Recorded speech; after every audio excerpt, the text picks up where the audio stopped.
the police, and some of these cases have been closed and no justice has been served. None of these, the most you've had happen in a lot of these cases is it just some of these cops have been fired.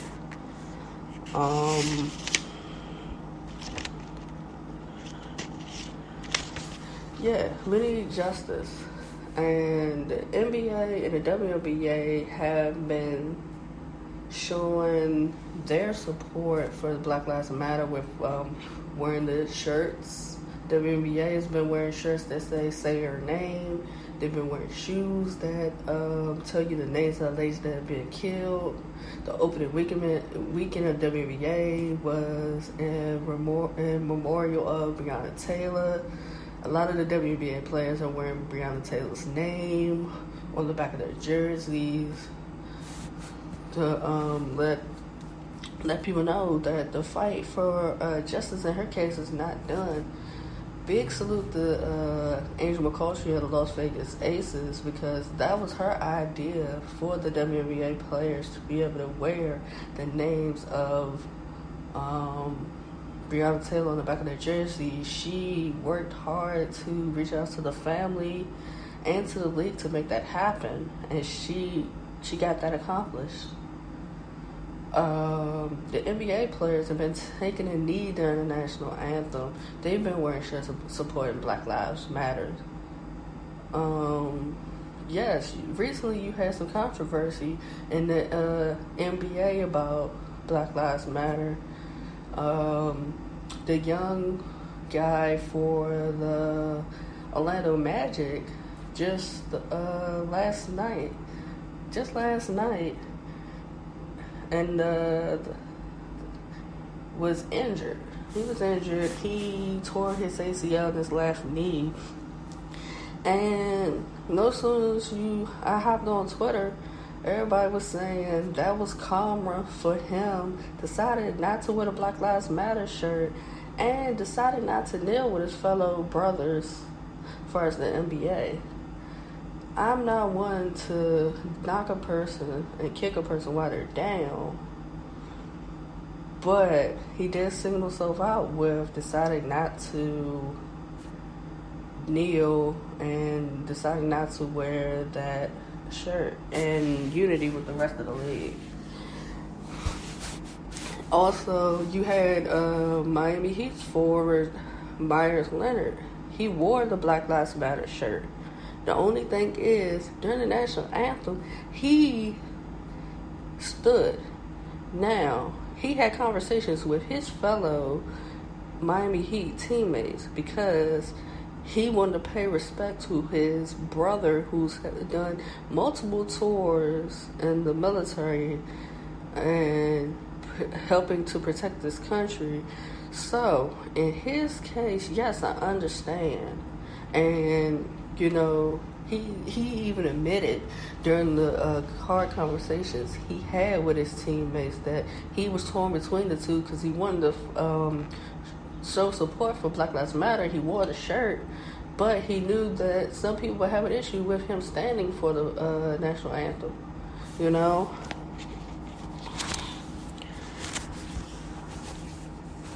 And when did you start breaking up with people over social media? Like, this is crazy. Like, really, really crazy. Meek Mill and his girlfriend, Milano, have been together for a little bit of time now. Nobody really knew that they was even together until rather recently, prior to her announcing that she was pregnant. So, not too long after Milano has the baby, Meek Mill and his Twitter fingers, he goes on Twitter to announce that that they're no longer together and that they're gonna continue to co-parent. Like, I guess the day and age, this generation thinks it's cool to announce your business on social media, like, especially for a guy. Like, that's more like a female move, so I'm kind of surprised with Meek Mill would even go that route with it. But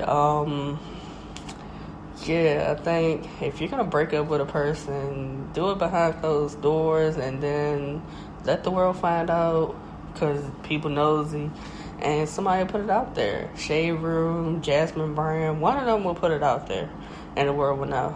You know, you ain't gotta do it yourself for you to be the topic of and the center of the conversation because you want to Twitter fingers and write your business out there. But Milano posted pictures since she's had the baby, and her snapback as far as her body is amazing. You know, so salute to them and co-parenting. MTV is talking about their nominations for the VMAs. I believe the baby and Megan Thee Stallion, I think, are leading the way for nominations. I know Megan Thee Stallion has a lot of nominations. I think the baby does also.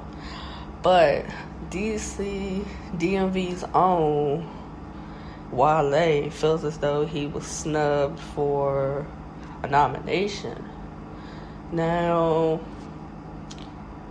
Wale's album came out a while ago, and I think the single off his album, I can't even remember the title of really what the single was of his album, but I don't know exactly if I could say that he was snubbed. But then again, I'm not an artist. This is all opinion based. And if he feels as though he's snubbed, you know, I'm just going to stay glued to Instagram and Twitter. Because eventually a rant's going to come out of this. Because that's just always how that flows. And then Vado has lost his goddamn mind. If anybody has seen a viral clip from Marriage Boot Camp Hip Hop Edition with Vado choking Tahiri, that is crazy. It's definitely crazy.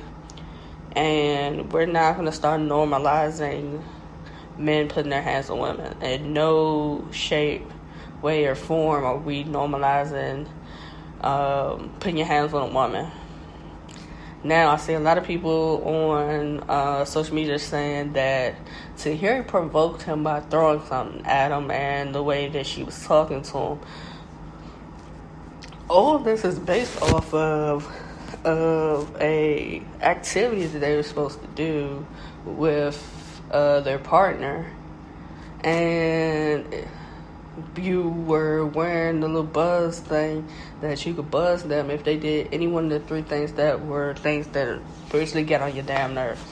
And they were having issues even with that. So when they got together and they were talking as a group, and Vado just gets up and basically chokes Tahiri, it's just like, wow. I think everybody was shocked and froze at the same time. But Vado took to Instagram to apologize and say that was some sucker shit that he did, which I agree. But Tahiri had a hand on it. She was provoking him. She did throw something at him, but the response still shouldn't have been him physically assaulting her by putting his hands on her. Yes, she did physically assault him by throwing something at him, but Vado's gotta have better restraint than that to resort to putting his hands on a woman, you know. So, the next episode of Marriage Boot Camp Hip Hop Edition, this coming week, Thursday, we gotta see what's the consequences to Vado putting his hands on Tahiri. So, 9 o'clock, Thursday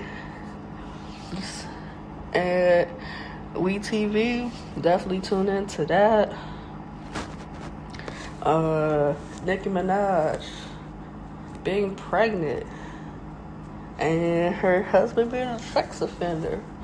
They're asking for a special permission for him to be at the birth of the child. Mind you, being a sex offender, you can't be around children. something about not even within 100 feet. So I'm not even sure if he's gonna get this granted that he could be at the birth of his own child. But this is what happens when you do certain things. You pay the consequences, you know. This might be something that he's gonna have to suffer and not be able to experience because of what he has on his record.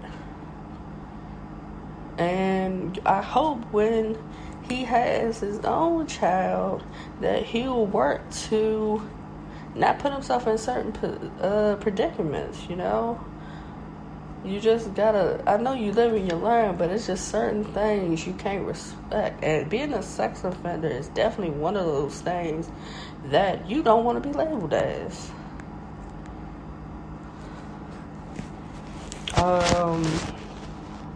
Prayers and well wishes to Tamar Braxton. I know everybody's seen on social media that she attempted suicide. She had a breakdown and she ended up having to go to the hospital, and she had to go to another rehab clinic after she was stable and woke back up. She had a breakdown. I think quarantine and not being able to work might have took a toll on her, along with anything else she's been dealing with. And also this new boyfriend. The new boyfriend wants to be all up in the business and in the limelight also. So I think that makes a difference too. When your partner wants to be equally as famous as you already are, that can be a lot to deal with. You know, Tamar is supposed to have a new show that's based off of her and her life, and it's been pushed back to September. Then you have rumors that the show got dropped. That is not the case. Tamar confirmed the show has been pushed back so she can get herself back together. Tamar even put out there that she talked to people at WeTV, mentioning that she was dealing with some issues, that she was having a hard time with things and handling things. So I think that was her cry for help, and nobody took it and tried to help her. They just basically like, oh, you'll be fine, which a lot of people like to do. They want to normalize people's feelings. So prayers up to Tamar. I wish you nothing but the best. I think you need to cut this new boyfriend back. He's trying to be famous, and that's just what it seemed like. It seemed like he's with you for clout. So yeah, come back, worry about yourself, get you back to 100%, get your mind, body, and soul back where it needs to be for you to function, and continue to get the help that you need. We don't talk about mental health enough in the Black community until now. With the quarantine going on, mental health has been talked about. Mental health is real. In the Black community, you think, oh, you can take Flintstone vitamin, you can take Robitussin, and you're fine. Yes, mental health is real, and when somebody tells you that they're dealing with problems and they need somebody to talk to, you need to actually take a moment and actually listen to what a person's telling you, and not be so quick to tell a person to suck it up, that everything will be all right. Because that's what everybody's doing, and that's not the case. Not everybody handles everything the same. Everybody eventually has a breaking point.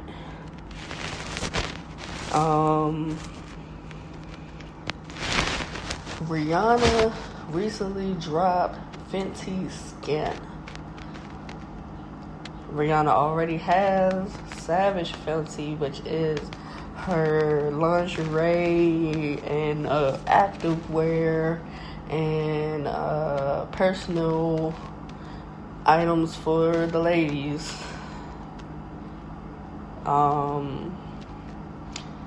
Rihanna is really a mogul, and I look forward to seeing what else Fenty she puts out. If she can do